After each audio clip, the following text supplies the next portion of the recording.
Sinhala කුකරි class YouTube channel එකට ඔබ සැම සාදරයෙන් පිළිගන්නවා. මං අද ඔයාලට කියලා දෙන්න යන්නේ මුරුංගා කොළ දාලා කරවල බැදුමක් හදාගන්නේ කොහොමද කියලා. දැන් මුරුංගා කොළ ටික මේ විදිහට තෝරලා කඩලා අරගන්න. ඊට පස්සේ භාජනයකට දාලා ඒකට ලුණු කුඩු ටිකකුත් දාලා වතුරක් දාලා විනාඩි 10ක් විතර තියාගන්න.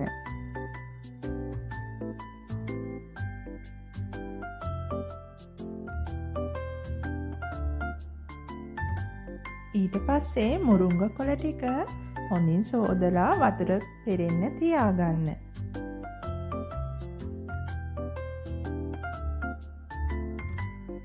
මම දැන් කට්ට කරවල ටිකක් කුඩා කෑලි වලට කපාගෙන අවශ්‍ය ප්‍රමාණයට අරන් තියෙනවා.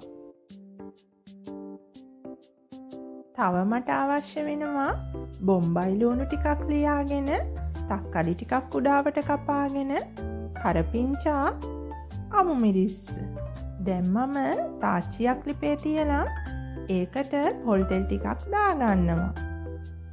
පොල් තෙල් ටික රත් වෙගෙන එනකොට ඒකට සෝදාගත්ත කට්ට කරවල ටික දාගන්නවා.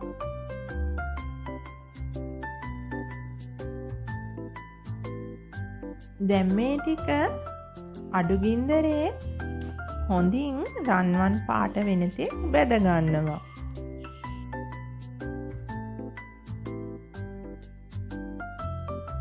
ඊට පස්සේ ලුණු ටික දාගන්න.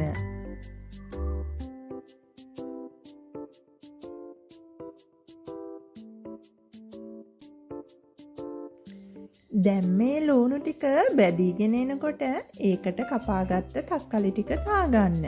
ඊට පස්සේ අමු මිරිස් ටිකක් දාලා කරපිංචා ටිකක් දාලා හොඳින් මිශ්‍ර කරගන්න.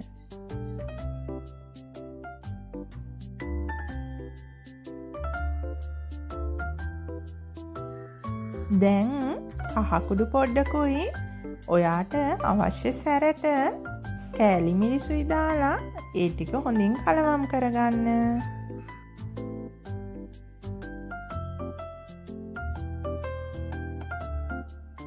දැන් සෝදලා වතුර පෙරාගත්ත මුරුංගා කොළ ටික ඒ මිශ්‍රණයට දාගන්න.